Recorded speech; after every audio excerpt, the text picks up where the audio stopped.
Lads, welcome back to Fusion YGO. Today, I'm bringing you something spicy. We are bringing a Scareclaw deck profile that is competitive for the current format.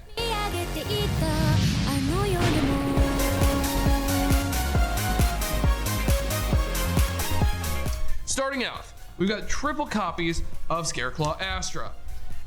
So all of the level 3 Scareclaw monsters have the same primary effect, which they can be summoned from your hand to a zone adjacent to a Scareclaw monster you control or in its column. So it works for your link monsters or your main deck monsters. So if you normal summon one, you could special summon another one from your hand.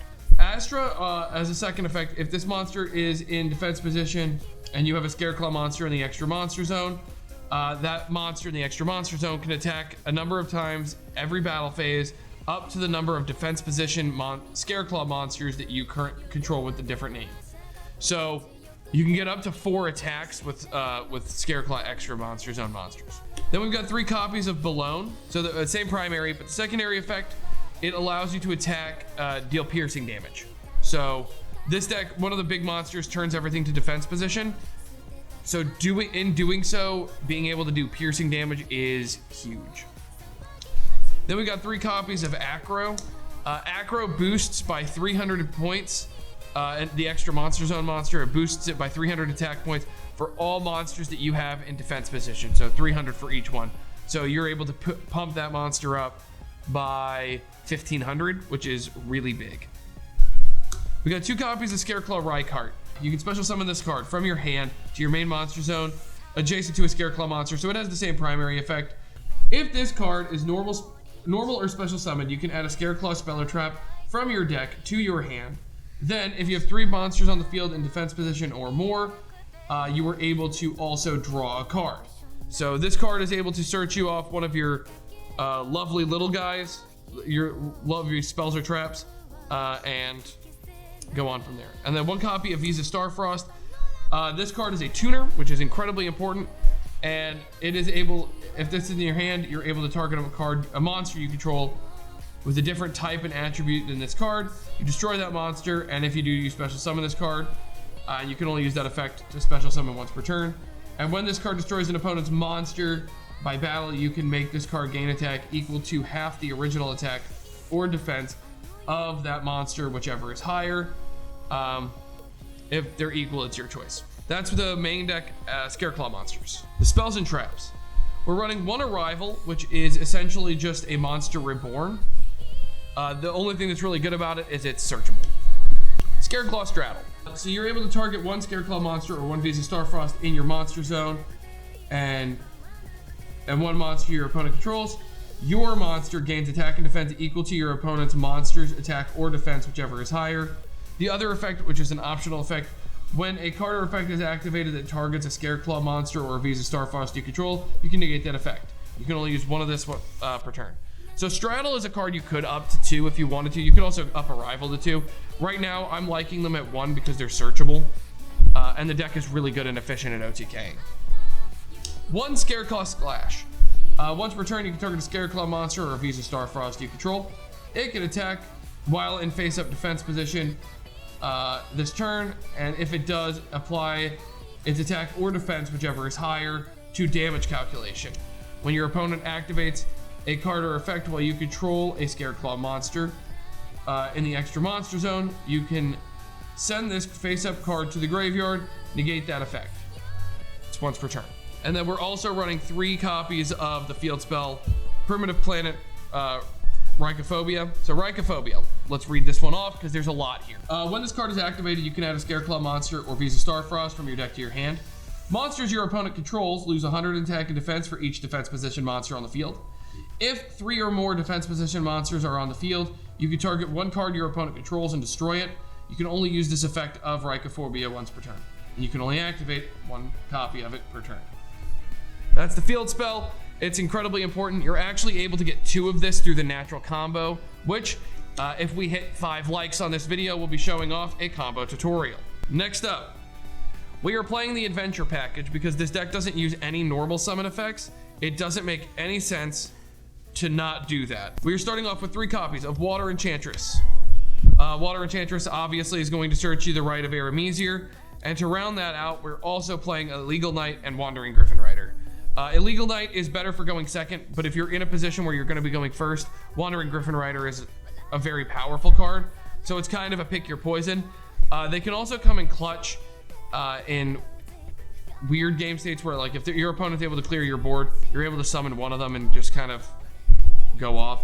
We are also playing, obviously, the 3 copies of Rite of Aramesir, and then we're also playing the Fateful Adventure, the Draco back, and a Foolish Burial. The Foolish Burial, obviously, to get the Water Enchantress to the graveyard, and then these are just naturally necessary for the deck. We're running 2 copies of Alpha, the Master of Beasts. I have designed this deck to go second because I think going second is a really powerful thing to be able to do. And Alpha is not once per turn on its summon, it's just its effect that's a hard once per turn, which is the bouncing effect. And because all of the little ones are beasts, you can actually bounce them all back to hand. So this card comes in clutch. We're also playing 1 copy of Jet Synchron. It is part of the combo. It's not here for any shenanigans. It's just here to help with doing the combo. We're running 3 copies of the Super Polymerization and 3 copies of Dark Ruler No More. Super Poly actually just helps with board clearing, obviously, and allows you to draw extra cards in the natural combo, which is really nice. And Dark Ruler is one of the best cards in the format. Last but not least, we're playing a single copy of Reinforcements of the Army and a single copy of Called by the Grave. Scareclaw Reichart is a warrior and it's level 4, so it's searchable off of Rhoda. Called by the Grave just helps make sure your combos go off, and it's one of the best cards in the game at the moment. Extra deck. We're playing 3 copies of Scareclaw Lightheart. So, Lightheart, as a non-hard once per turn on summon, you are able to search this lovely field spell. So every time it's summoned, a summon isn't a once per turn either. So you're able to add the field spell off of this card. And then if you control a Visa Starfrost, you are able to special summon this card from the graveyard. That's what it's here for. Card's crazy. We're running 2 copies of Scareclaw Tryheart. So this card, all face-up monsters on the field are changed to defense position, and it's unaffected by the activated effects of defense position monsters. And then once per turn, if this card is in the extra monster zone, you can target a level 3 Scareclaw monster in your graveyard. You special summon it, but if you do, you get to add a Scareclaw monster from your deck to your hand. And you cannot special summon monsters for the rest of the turn except Scareclaw monsters. So this card comes up and you do it at the end of the combo. So if you have the adventure stuff, this card just helps you dig deeper and do more. And it actually lets you sculpt what effects you have live for him from the little Scareclaws. Also for the combo, these are the 3 cards. Linkuriboh, Halqifibrax, Garura.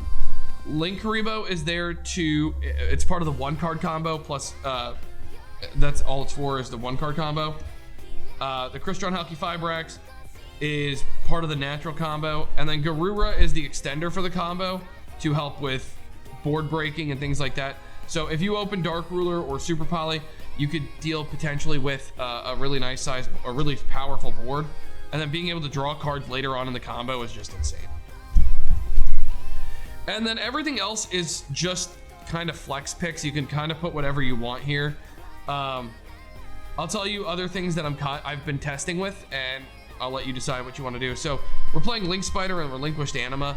Link Spider is just for the token if you have to use it for Link fodder for whatever reason. And Anima is used for Jet Synchron if you open it, if you need to help clear boards. It's a way to help you clear boards, and that's the only reason it's here. We're also playing a Nightmare Phoenix and a Nightmare Unicorn. These are both really powerful cards. Obviously, they deal with individual spots. There's another card that I'm actually playing, which is Topologic Trispania. This card's really, really good. Being able to clear back row and banish and burn is always a really powerful thing. This deck can struggle against back row heavy decks, so being able to deal with that with Trispania, which is a mandatory effect, is really strong. And then we're playing Topologic Bomber Dragon and Starving Venom Fusion Dragon.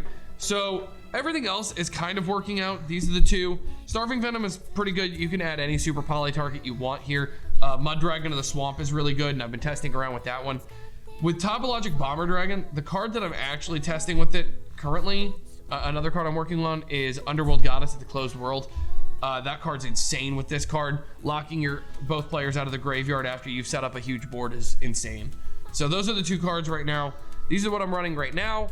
but those are two cards you can absolutely substitute in for these. You can also play things like Access Code Talker really easily. On to the side deck. Playing one copy of Pankratops. It's just to help deal with back row. We hate back row. To help deal with monsters, and as a possible extender, we're running 2 Gamma Seal, 1 Godarla, and triple copies of Interrupted Kaiju Slumber. This just clears boards and summons big guys to the field. This is here not mostly. It's here so you can deal with Floanderies, which is a deck this deck can really struggle against. So, Kaijus. 1 Feather Duster and 1 Red Reboot. It's more back row hate. Continuing the train of back row hate, we're running triple copies of Evenly Matched. And the last card, and this is if you're going first, this is the only time you'll side in this if you know you're going first. This card's insane, and it's a pretty old card. It is Gorgon's Eye. So, until the end phase, the effects of monsters on the field in defense position are negated. Remember how Scareclaw Tryhard turns everything to defense mode? Gorgon's Eye abuses that. So making Scareclaw Tryhard going first with this card set is really powerful. And the fact that you dig through your deck so much actually really helps that. That is going to do it for the Scareclaw deck profile. I hope you enjoyed. If you did, make sure you smash that like button. With 5 likes, as I said earlier, we will do a combo tutorial with this deck. I will show you the 1-card combo and a 2-card combo and show you how the deck operates. And until next time, lads, good fun. Have luck.